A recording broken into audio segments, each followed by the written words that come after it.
Hi everyone, it is Jillian here from Connections Early's Family Center, and it is time for another Friday morning outdoor learning video. This week we are doing a age-old classic, because today we are going to be making bubbles and doing different types of activities and variations on bubble play. So the first thing we're going to do for this video is learn how to make our own bubble mix, because while you can easily buy this in stores, even just the dollar store, and there's nothing wrong with that if that's your preference, it's also just as easy to make it at home. It's also a fun learning experience for your child to do with you as well. So for our materials, I'm making a double batch here, but you can make them as small or as big as you like. First thing you're going to do is get 3 cups of water. I'm pouring mine into a big bin because we have some big bubbles planned for this video. Then you're going to add 1 cup of dish soap.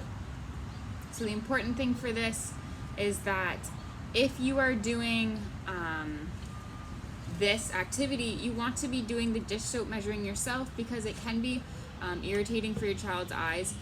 You don't want to be getting it in it. It's not recommended that children are handling dish soap. So do this part yourself, but once it's diluted, it'll be good to go. So you're going to pour that in as well.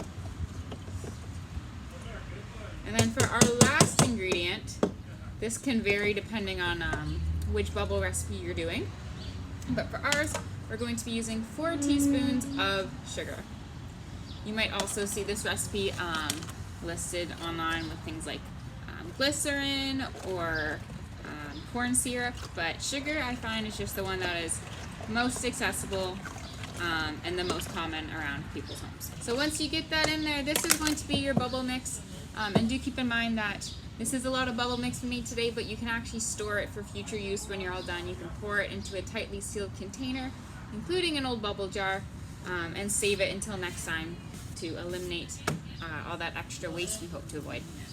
So we have our bubble mix, and now the next step is going to be getting some wands. So you've probably seen 1,000,001 plastic bubble wands that you can get at any store, and they come in different shapes and sizes and colors, and those are fine, but there's also some ways to make them at home. Again, it focuses on getting creative with your children and problem solving and making things, so hands-on learning.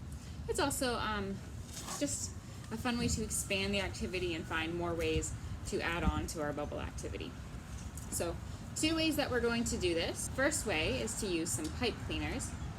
So these ones, it's essentially just fuzzy wire metal, kind of little metal strands. So you can just twist them together because they are quite malleable. So this is also a good one to work on motor skills with your young children, because they're very easy to bend and they have control. So you can just make a circle one. Nice and easy. They can make it as big or as small as they want, depending on the size of their pipe cleaners and how many they put together. But another activity or way of doing this that is maybe a little more difficult for some of your older children, but also a great learning experience, is to use actual metal wire, because this is, again, very hands-on. They have to get creative depending on the metal wire. Here we have a medium gauge. You can get small gauges. You can get like copper wire that is very, very malleable. But all you do is you cut them a piece of wire, and again, this is the part that you will do to help your child. But then we'll have one that they can bend into any shape that they like, and they can get as creative as they want with this. And again, this is all about that hands-on learning.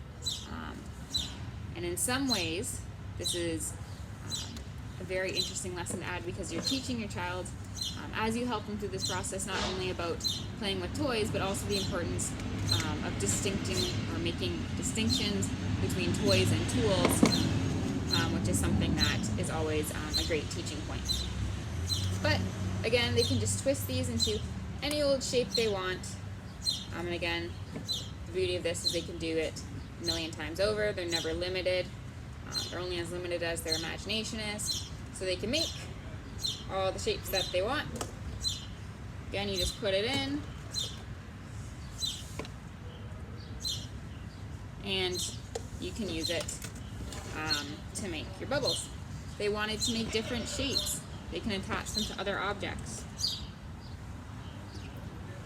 Also, we can add in some other fun at-home elements that again involve getting creative with what you have on hand, and that is using something like this, which is just a vegetable steamer or strainer, depending on how you want to use it. You dip that in. Look at all the little bubbles that it blows. Coming out the other side.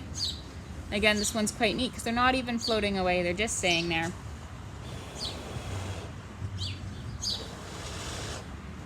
So this is also a fun way to use what you have at home, and it's also great because you're not using a bunch of little plastic pieces. You're just using what you have on hand and getting creative to see all the different variations. So yeah, let your child explore. Say, what around the home do you think would make a good bubble wand? And maybe their answers are going to surprise you, but that's okay because that's part of this activity. So that is our basic bubble mix. And now we're going to do one more bubble mix that involves making a really big bubble. So to make a very big bubble wand, you actually don't need a lot of materials other than what you have at your home. All you need is 2 wooden sticks, some string, and something to act as a weight. The website included in the links below is a little more specific about what it asks for, but again, get creative, use what you have on hand. If you don't have something, you can always substitute. And the idea is just to make a very wide bubble wand that is made of string. You're going to dip it in your bubble solution, you have here off to the side. And it takes maybe a little bit of practice for this one to get the right motion.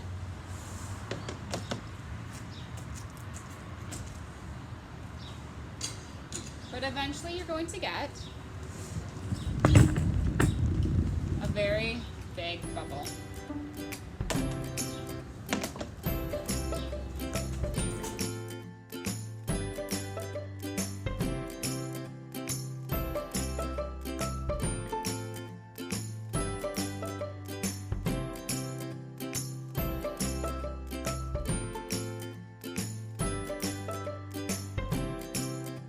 As you can tell, these bubbles are so big and they're so prone to popping, and that's okay because the fun is seeing how big you can get them and how long you can get them to stay intact before they do pop. It's also a fun one to work on physical activity and coordination because as you dip it in, you're using your whole body to really try and move this bubble wand through space and get the bubbles out. So again, it is an activity that is a classic, but if you do these simple variations, you're hitting so many different targets of physical activity, hands-on learning, creative, problem solving, critical thinking, all of these things, all from just doing our bubble activity. The great thing about bubble play is that at the end of the day, you can always fall back on just some simple bubbles and just using a nice, easy homemade solution and these pre-made wands that we use. If you've ever had bubble time here at the center, and you can just enjoy chasing them and blowing them and trying to catch them. And these are perfect for these windy spring days when you want to run around and chase these bubbles. So give it a try, and again, you can always add things like music, running, jumping. You can do it indoors. Outdoors is always great because you get that extra outside fresh air, but you can do it anywhere you like with as many different modifications as you like. So definitely give it a try and see how many different cool activities that you can think of when it comes to doing bubble play. So thank you again for joining us, and thank you for watching this video. I hope again you give it a try, especially as we head into these warm spring months. So thank you for connecting with us, and we will see you next week.